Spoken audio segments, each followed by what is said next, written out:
and welcome to the season premiere of Spinning Platters Presents How Did I Get Here? The podcast where I chat with people in the entertainment industry about, well, how they got to where they are in their career. Thank you for finding this because I know it's pretty much impossible to find since there are 5,552 podcasts with this name, yet I'm too stubborn to change it. It's been a long time since we got together, and, well, we're still not able to get together, but, virtually. Uh, I'm really excited about this episode. My guest this week is the band Yo Kinky from Brooklyn, New York. I think it's Brooklyn. I could be wrong. I think everything in New York's Brooklyn. Um, Anywho, it's a duo made up of Tom Unish and Laura Wight, two lovely people that I had a great time talking with. Uh, at the beginning of the call, they started checking out my wall of posters. I do these via Zoom so they can see my room. You can't. I'm sorry. Uh, but yeah, so that ended up taking us to talking about the last show we went to pre-pandemic. Uh, it was a fun chat, but the flow was weird, so I kind of took it from the beginning and added it to the end. So listen all the way through, or if you just want to hear our first or last shows before the pandemic, fast forward to the end. I think it comes in at about the 40-minute mark or so. But don't do that because they're really good people, and it's worth listening to the whole chat. Uh, so yeah, so we're gonna start off. Actually, before I tell you about any music, I also want to forewarn you. This is my first one of these in months. I made some mistakes with the recording. There's a little bit of weird noise every now and again. I hope you can bear with it. I hope Yo Kinky aren't mad. I tried really hard, but yeah, it's slightly less perfect than what you normally get from me, which is also fairly imperfect. Anywho, what is not imperfect, what is very much perfect, is I'm going to play you a clip from a song off their self-titled EP, which is available at yokinky.bandcamp.com or wherever you choose to stream your music. But this is a song called Lonely Love, and it's really good. I really like it. Uh, Main reason I emailed this band to come on the show is because I think they're really good. Uh, if we don't have similar tastes, then you might not like them as much as me. No, you'll like them. Yeah. Anywho, I am rambling, and here's Lonely Love by the great Yo Kinky, and then my chat with Yo Kinky. Enjoy the show.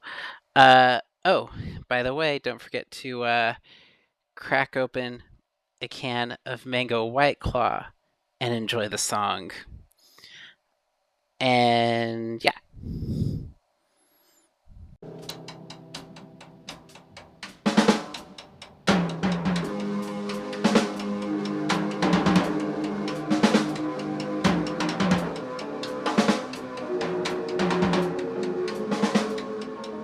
I feel like the podcast has officially started now because this is really interesting to talk about. I usually have my same opening question, but before I get into that, I'm kind of curious. You weren't on the road at the time? I take it like you weren't in the middle of touring, or had touring for the year already started for you at this point, essentially. Well, actually, last March we were still working on our songs because we had just met in January. Yeah. We just met last January and then started working on music together in February. And then when COVID hit, we were still working on songs together. And then, the following week after the Wire show, because there was so much distance between us, because we were at the time living in different cities, we decided he moved in with me so we could continue the band. and yeah, so we weren't on the road yet. No. No, I think we only had just a few songs at that point. So even if we could be. We didn't have enough material to do that. So you met each other in January, and you moved in with each other in March, if my timeline is correct. That is true.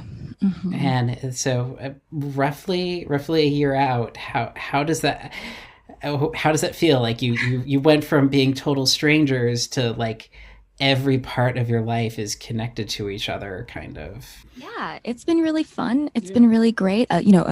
Aside from the viral epidemic, but as far as our relationship has gone, it's gone pretty well. Probably the best relationship I've ever had, and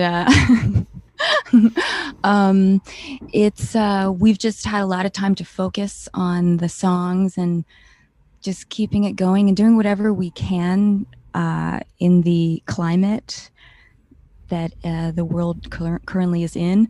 So we've done all the other stuff aside from playing shows, I guess. Yeah, like it's good because it almost is like you get that thing where you're sort of stuck in that thing where the band has to like be dormant until you can play live, so you can really get that a feel for each other. Yeah, and we've gone to like a rehearsal space a lot, just to so that we could play live together and see how we feel in that aspect. And it's going well. Um, the reason why we moved in together, also was because we had like this amazing musical connection, right, Tom? Yeah, that's true. And so we're lucky to have this quick understanding musically. So it's been really nice. Yeah. Yeah, I mean, it's great. Your sound is it's very you. I don't want to say unique, but it is kind of unique. Like it's sort of for me fills this void. Um, yeah, and like it's funny that you listen to the Tanya Donnelly thing because the very first thing when I put on Resistance is I thought this feels like Belly. You don't sound like Belly, but you feel like Belly. Like that combination of like there's a little bit of twang to your voice. There's a little bit of like that guitar reverb thing happening, but it's also like pretty and drony all at once. And yeah, so thank you is what I want to say for making Thank some. you. Thank you Yeah. for enjoying it. And the nice words. Yeah. So, all right. So I want to get back to the usual format of the show, and Tom and Laura, you're both gonna need to answer this question separately, and whoever wants to can decide first. Um, what is the musical moment in your life that made you think this is what I want to do? You can go first. You go first. Um, Not everyone all at once. um, let's see. Moment. Whew, let's see. You might want to edit this thinking out. God. Yeah. Um, While she's thinking, here's a clip from Resistance.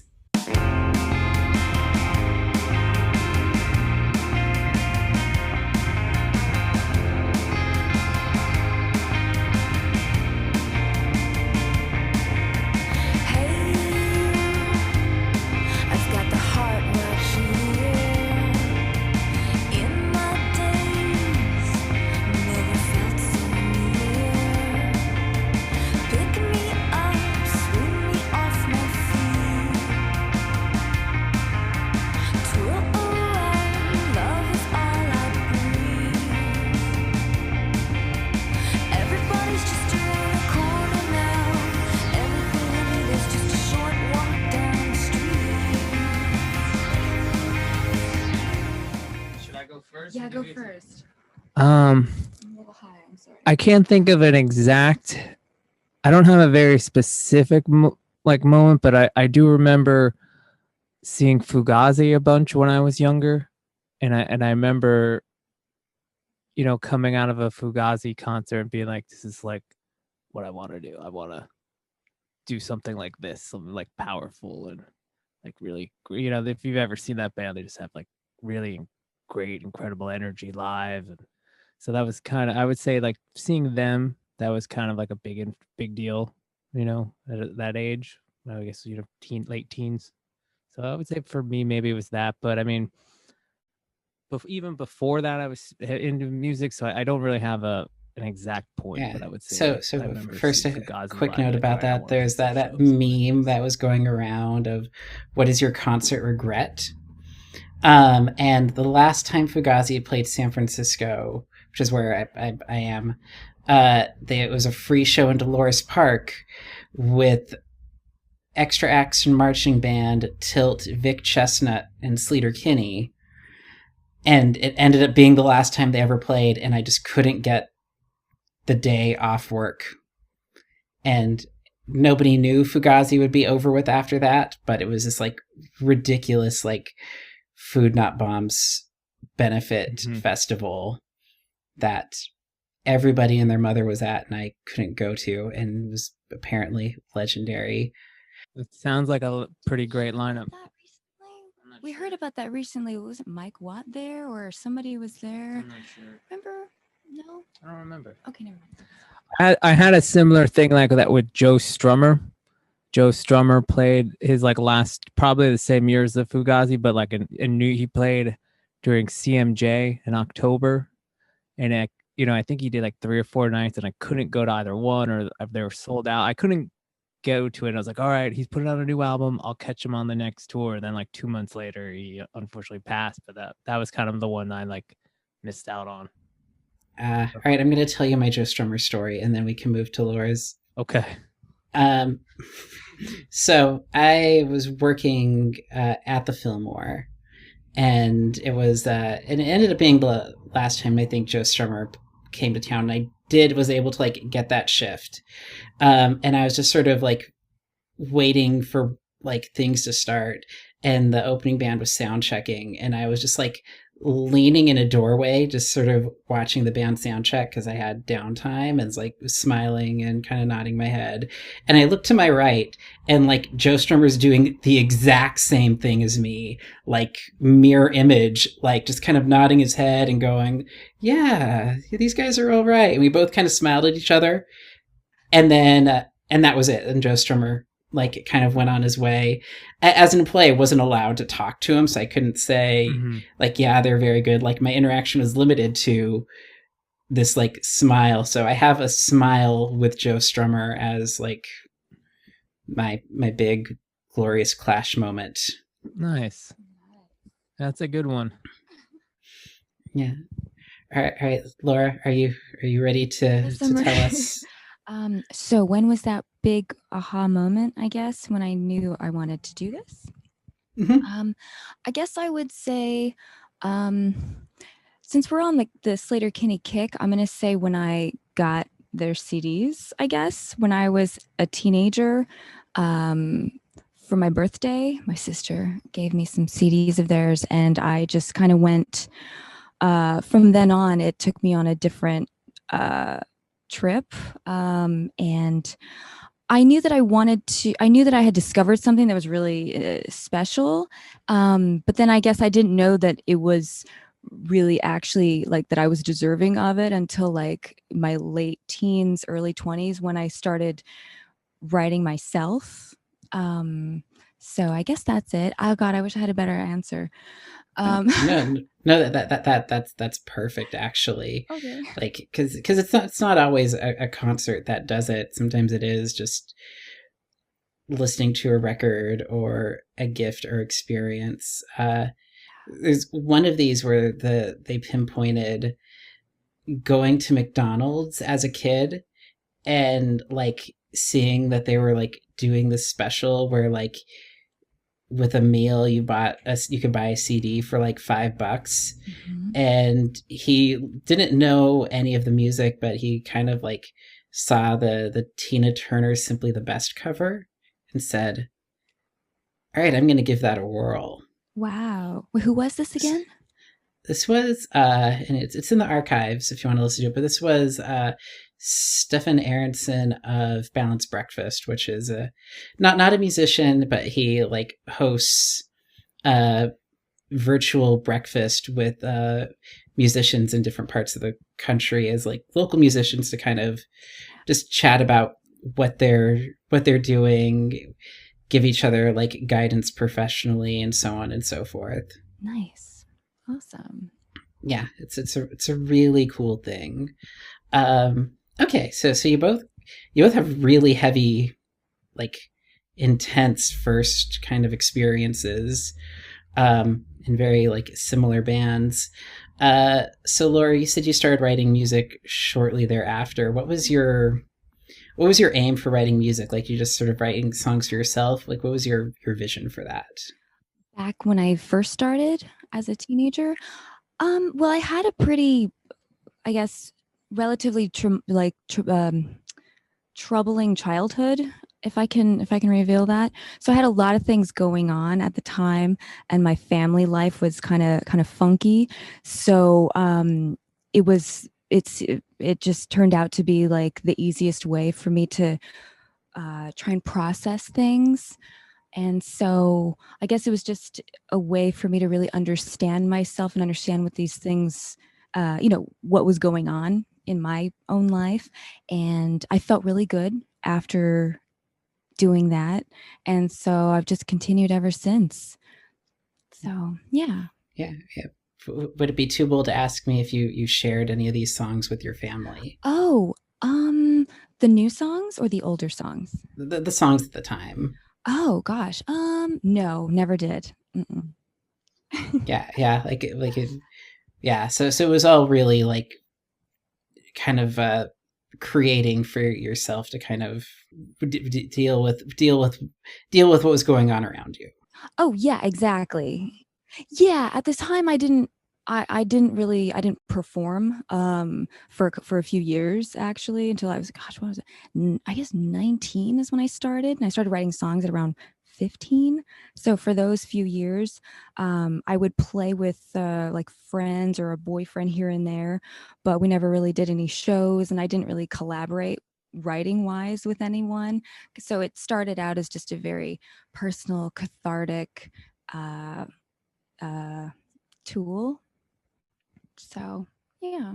Yeah. And so when you were 19, that's when you decided it was time to present this project that was to help you to others. Yeah, I mean, I still don't know. I mean, I think it's really great when people say, these songs are really wonderful. They really help me out and stuff. And I think that's great, but I still don't feel like I am, oh gosh, never mind. Hold on. How do I say this? Let me start over. Songwriting is for me a way to process the world, like a lot of people say the same thing. And I think it's wonderful that other people can connect with them. And I think that's my favorite thing about it, is being able to share these experiences.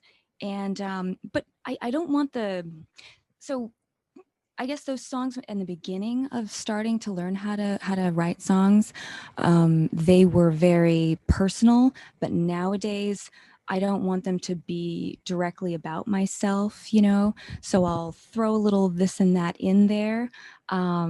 Mostly, like, the attitude is deliberate, I guess, but they're not really about the same things any longer, if that makes sense. Oh no, that does make sense. Like, I mean, as you learn to write, it changes. I mean, yeah. Mm-hmm. If yeah, I realize I don't know how old you are, so I don't know how long this has been. Yeah, how old are the two of you? Just so I know. We're around 33. Yeah. A little older. Okay. Give or take. All right. So yeah. So like from like, so in 15, mm-hmm. so 17, 18 years that you've been writing music, like, of course, like it's going to, what you're going to do Exactly. Yeah. evolves. And yeah, yeah, no, I totally get that. Like, yeah, if you were doing exactly what you were doing when you were 15, feeling sincere, I would suspect. Yeah. Well, I mean, it's still kind of pretty much the same process, but it's definitely different material, of course. And it's, you know, of course. But I don't know if I hope my outlook has evolved a bit. You never know if it's, yeah. But yeah. Yeah. Have you ever gone back to those 15-year-old songs and just kind of like reflected on them as somebody that's much older at this point? Um, yeah, I guess it's yes, it's I feel bad, I guess. Let's see. How can I answer that? Sorry, I don't want to get too emotional, but That's the goal as an interviewer, is to make. Oh, really? Oh no. That's a Yeah. podcast gold.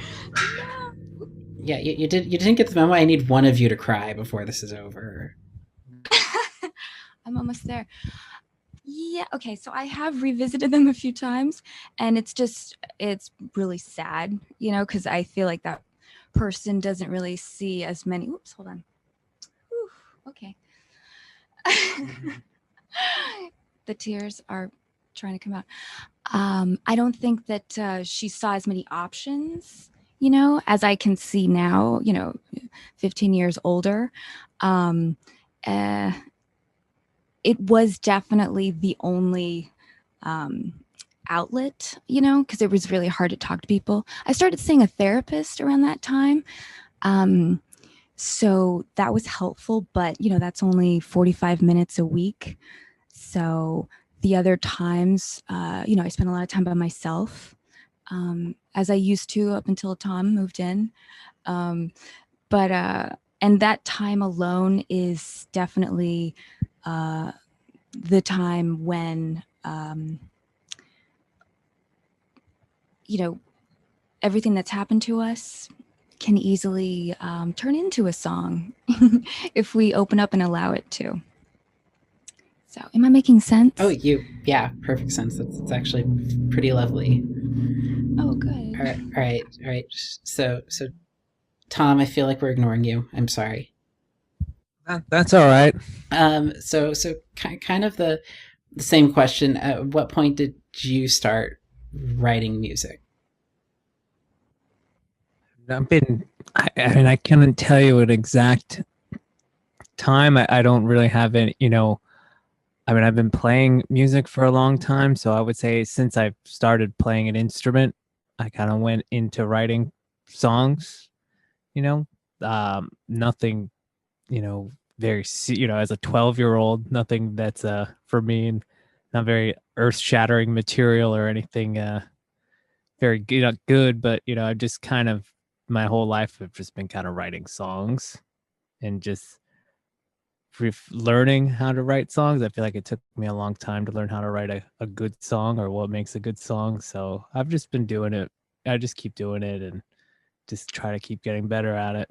It's kind of it. I've kind of, you know, tried some different styles or whatnot, but I kind of feel like I've been doing my thing for a while. Yeah. So your relationship has been quick. Like, you two met. Tell me about how you met. Do you want me to do it? Okay. Well, we met at a club, a dance club, in our neighborhood. Music venue. I'm sorry, a music venue that I would attend. And Tom would also be there. And one day we started chatting and found out that we had similar musical interests. And then we would see each other a lot over like a few weeks. And then there was this one. Which one? Right. It was a DJ. There was like it was like a DJ. There was like a daytime thing. Yeah. Oh, right. Then we, at the same venue, we attended this flea market, and this DJ was playing some rock and roll, and then he played Peaches, F the Pain Away, and then you can swear on this podcast. We keep the explicit lyrics to okay, fuck the pain away. Yeah, the DJ was just playing a lot of different. There were different DJs, but they were playing a lot of different genres of stuff that we like. And then we kind of were like, oh, we both like all this stuff. Yeah. So then I said, oh man, Tom, I want to start a band like this. And we had already been swapping our own musical projects that we had been doing the last few months, I guess, or a couple years, things that we were the most proud of. Like, hey, friend, look at this. Oh, I do this too. And then anyway, so I said, oh man, I want to do something now. And he's like, I'll start a band with you. So that was actually to the day, that was February 9th of last year. We have our birthday on the calendar of when we decided to work together on a band. I was about to wish you a happy belated birthday. Thank you. Thank you. The first practice anniversary is coming up next week too. I think it's the day that Wires premiered. Oh, no. It's the, I'm sorry. The 24th. Oh, okay. Yeah, so that's how we met. So we just met at a venue and became friends. And then, yeah. Yeah, so you both have been... Okay. Go on, Tom. Oh, and I was thinking we became friends and then we became YK. YK, Yo Kinky. Yeah. I didn't even think to call you YK. I was immediately thinking, YK? What kind of relationship is a YK relationship? No, we used to just say Yo Kinky. Now we've abbreviated. We just abbreviate it when we're just like, all right, YK. Yeah, I mean, everybody shortens the names of everything at some point. Mm-hmm. Although my immediate thought was YK is YG, the infamous rapper who wrote "Fuck Donald Trump." So. Oh yeah, right. That's right. We heard that song a ton walking down the streets, coming out of cars over the last couple months. Especially the day they called the election too. I think we heard it like everywhere that day. Yeah, that single had a resurgence for very good reason. Yeah, absolutely. Yeah, man. Yeah, it's weird, like, looking at that song over the last 4 years, and like it started out as kind of a really dark, sad song about realizing someone you looked up to actually is evil, and then like having that sense of catharsis of it 4 years, 5 years later. Yeah, sorry, we didn't need to go into analyzing. Yeah, no, you can come back next week for Yo Kinky analyzes YG. Yeah. YK on YG. Oh, that'd be a great podcast. Mm-hmm. So when you first started working together, was it an immediate like we're just going to collaborate on new material together, or did you like take the songs that you traded with each other to turn into something YK-ish? Well, I remember Tom asked me, hey, so what kind of music should we do? Should we work on my stuff or your stuff? And I said, let's start brand new stuff, brand new songs together. But I think one of the first things we worked on was one of my songs, right? Yeah. Yeah. And, what happened? And then we worked on one song, and then from working on that, I started writing a whole other song, and then I sent you that, and then that became like the first time we got together, and you wrote the lyrics on the way over on the train. So then we had like 2 songs that night, so we were like pretty excited about our creative energy, so we just kind of kept writing. But yeah, we thought about, okay, you have some songs, I have some songs, let's combine them. But it kind of just felt like the right thing to do is just start from scratch and kind of form our own sound. Yeah, that's great. Also, you wrote the first... How long was the train ride? I'm curious. I mean, the train ride, it was like 15. You didn't write all of it, but you basically wrote... Well, it was from... Bed-Stuy to New Jersey at the time. So that was so that's like an hour and 20 minutes. Okay. Yeah. So enough time to be like compelled to write something based on what you're listening, and that actually, like, yeah, that still blows my mind, that uh, immediate sort of synchronicity that you two seems like you had. Um, yeah. So you started writing, and then the pandemic hit, which we kind of already sort of started talking about. Uh, was there a point where you two were like, "I'm gonna throw this project away because this is too new, and I can't get together with them personally"? Did you consider doing like a postal service style, like sending each other songs thing, or did you immediately think, "All right, we're gonna just bubble together and move in"? I don't know. I don't think we really thought about it too much. I think we just kind of reacted and did it. Like I don't know if I don't think we ever talked about sending stuff. I mean, we would always send things back and forth, so like we would do that. But yeah, I don't recall there being. We just kind of did it.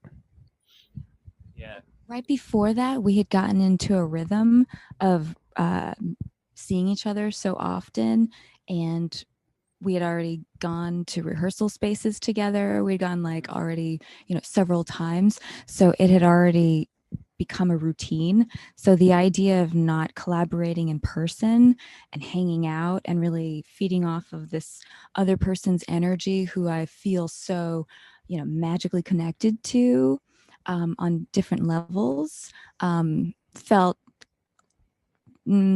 like not good enough. So I felt like being in person and doing the whole thing would be a lot more conducive for everyone, I think. Yeah. So your process for a normal new band is to go and play as many shows as you can and get people to play your tracks in like settings where people meet, and all of that just sort of is like taken away from you kind of in the band's infancy, like right when it had been the right time. uh did you have any like guidance for this? Like, how did you I really wish I wrote out this question on a piece of paper. But how did you figure out how to sell yourself in so quickly and get people's like eyes and ears in what you're doing without like the ability to get in front of people? Well, what we needed to do was describe, or what is it? How do I say? I don't know. I mean, at least for me, I think about it. I think there was just we had so much creative energy, and it was also like, the very beginning of this pandemic, we really like bunkered down for like, I guess 2 months, and we kind of just really had a lot of positive energy and excitement making music. So I don't think we didn't think about all this kind of stuff with Margaret. Like once we were kind of had a lot, like, cause we did write and record a bunch of songs. We definitely had an album's worth of material that we distilled to an EP, but we just were really excited about it. And kind of from there, like, just, let some friends hear it and things like that. And, we just started like, okay, let's put all our energy into this right now, because there's not really much, especially like I would say pre-election was very like, oh, this could be some dark times possibly come ahead. So I think we just kind of focused on positive things. Yes. How did you get the attention of a label? We're not on a label. Oh, I should have done enough research to figure that out. No, it's fine. No, it's I was like, are you telling me something I don't know? So guess what, folks? Surprise! You've been signed to Blue Note of all. No. Cool. Yeah.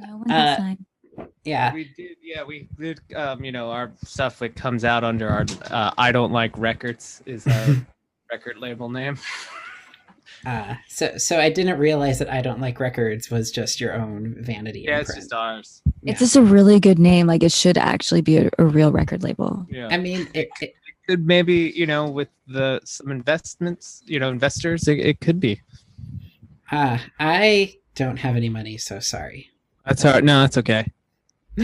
Uh, you've got your own label.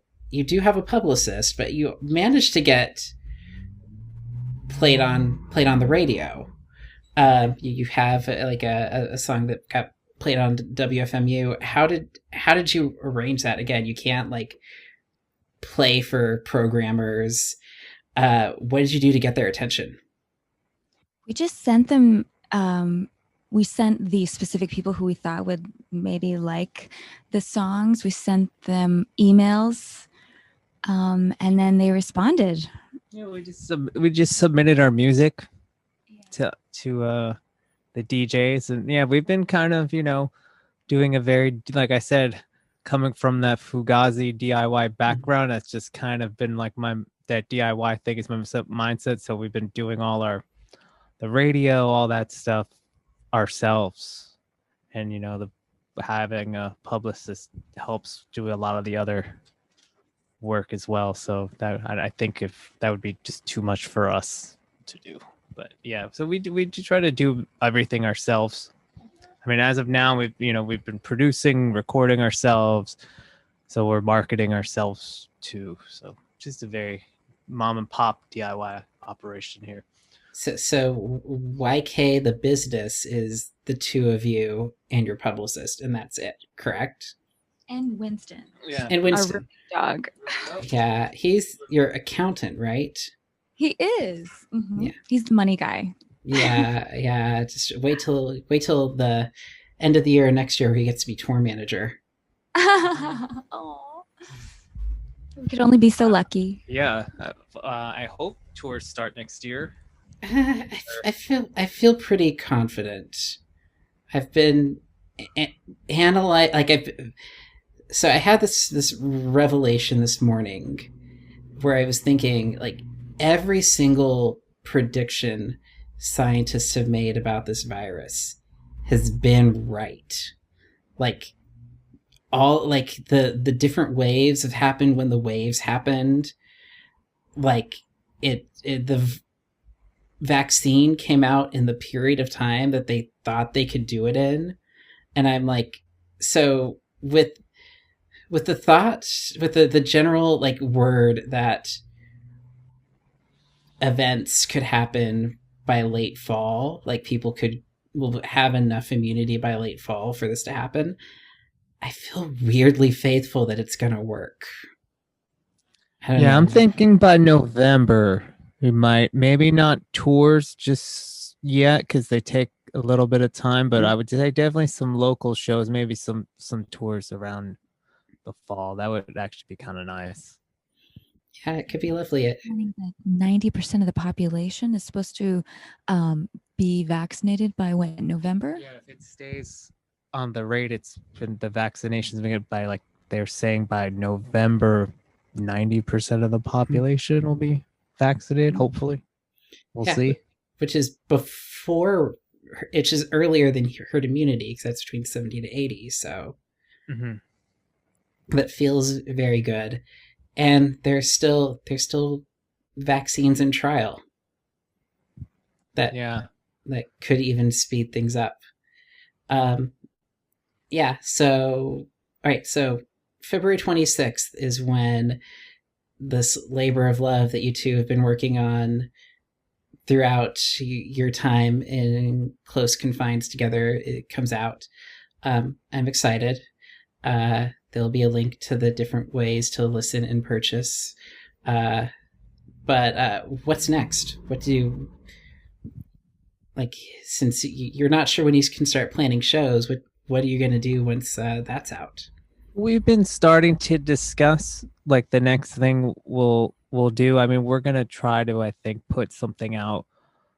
Not a full length album, but I think we're gonna try to definitely put something out in a couple of months, maybe like a single or like a 7-incher, who knows, maybe it could be another EP, but there definitely will be something else in the next, like, I would say 5 or 6 months from now. So we're just from now, yeah. Yeah, that June, Summer July. or June, July. Yeah. So like 4 to 5 months.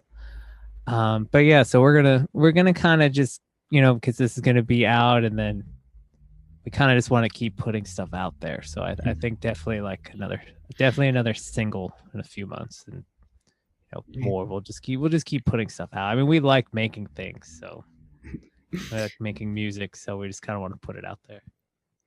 Yeah. So I'm curious. So the CP is going to be digital only.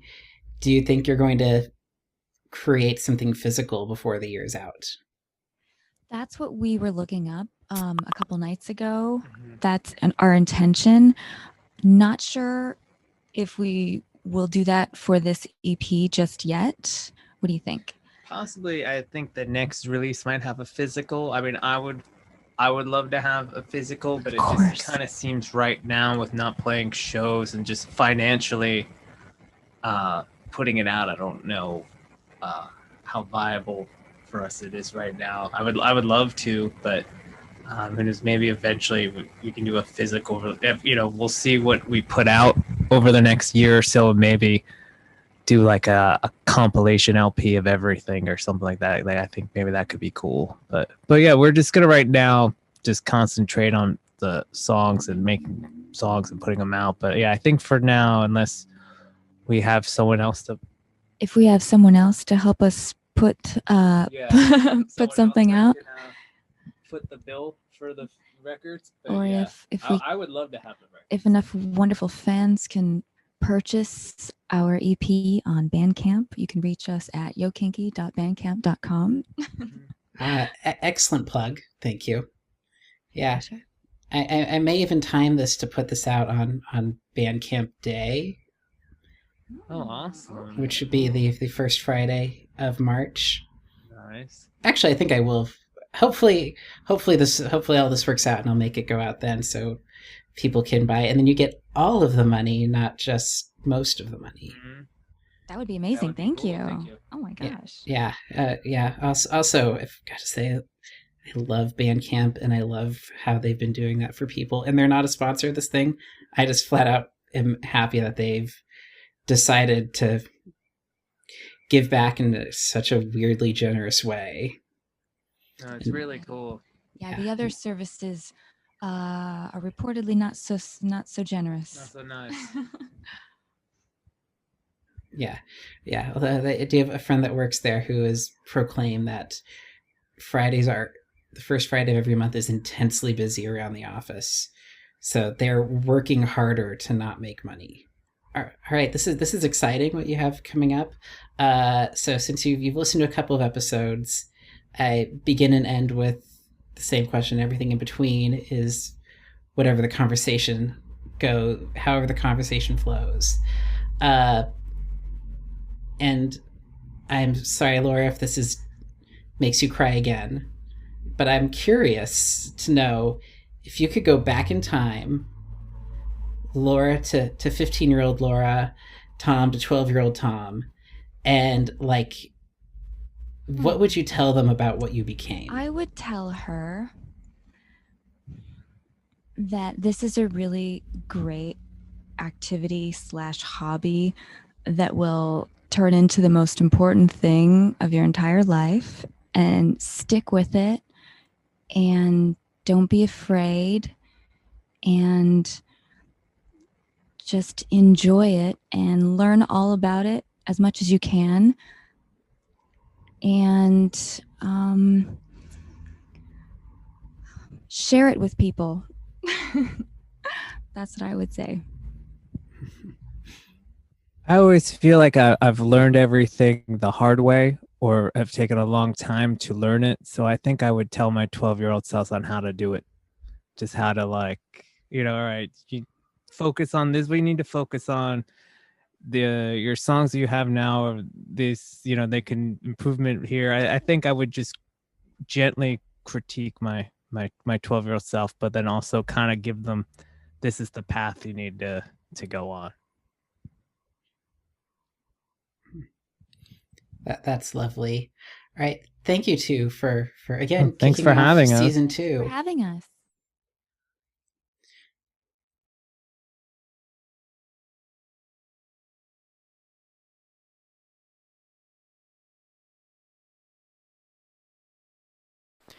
So that was my chat with Yo Kinky. Uh, really wonderful people. Don't forget to go to yokinky.bandcamp.com to pick up their debut EP that is available to download now. As I said before, we started talking about the last shows we went to before COVID hit, kind of when I was still just checking everything, making sure the recording is working and whatnot. It was a cool chat. It just felt kind of, it felt like a weird way to start. I don't know, but I can't think of any other way to say it. So I tacked it on to the end, and to give you some sort of palate cleanser, we're going to listen to another song. This is the third single off of Yo Kinky's self-titled EP. It's a song called Wire. You're going to get just a few seconds of it. It's good. It's really good. The whole thing's really good. Seriously. Just, yeah, buy it. Because supporting the arts is very important right now. And adding it even to your digital collection is still very, very lovely. So here's a taste of Wire by Yo Kinky, followed by a little bit of talking about shows, which I can't wait to get to do again. Yeah, I'm so excited about shows. That's all I have to say about that. Until then, talk to you hopefully next week. Yeah, this is the first episode of season 2. I'll do my best to get these out every week again. Until then, love you. Enjoy your White Claw. Bye.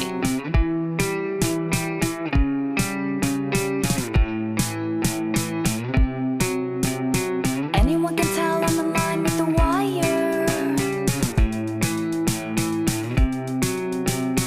Anyone can tell I'm aligned with the truth.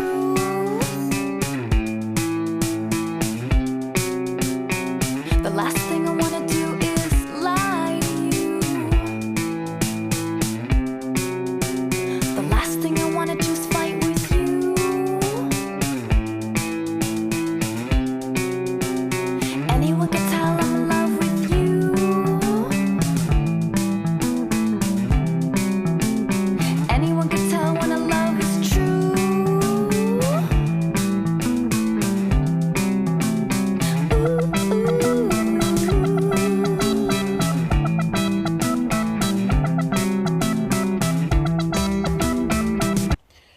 Apologies, I haven't done one of these in months. I forgot to close the door. Well, that's fine. We were just guessing the poster.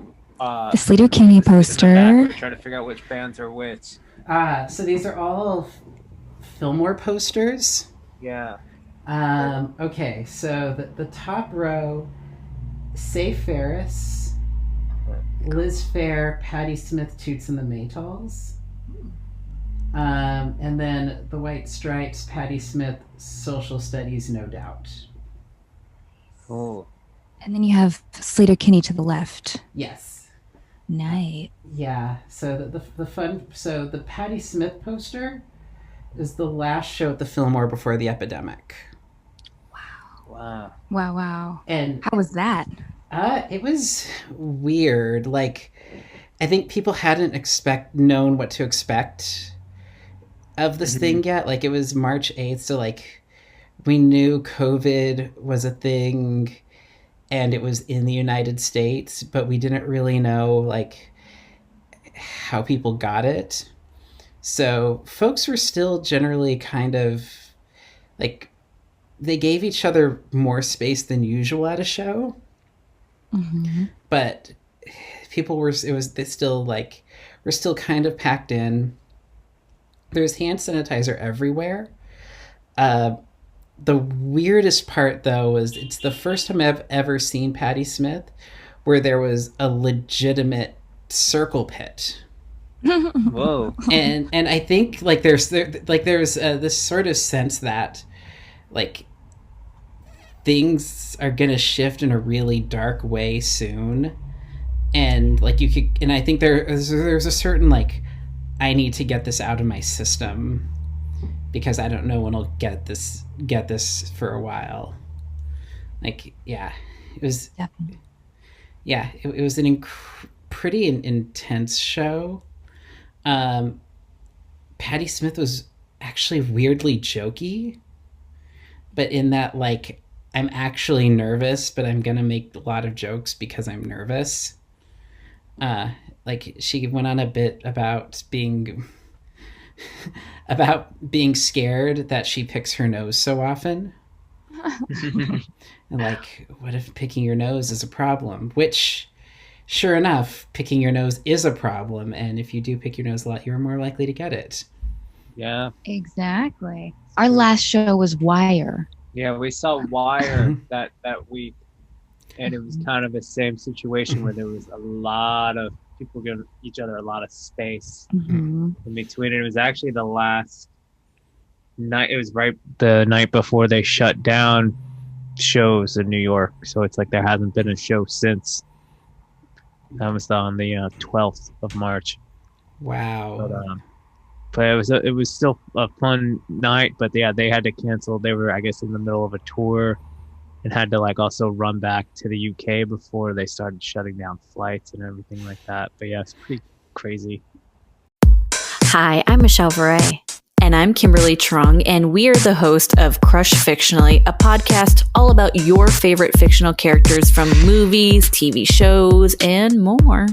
Each episode, we pick a theme, curate a list of characters that we love, why we love them, and some fun facts about the people who created them.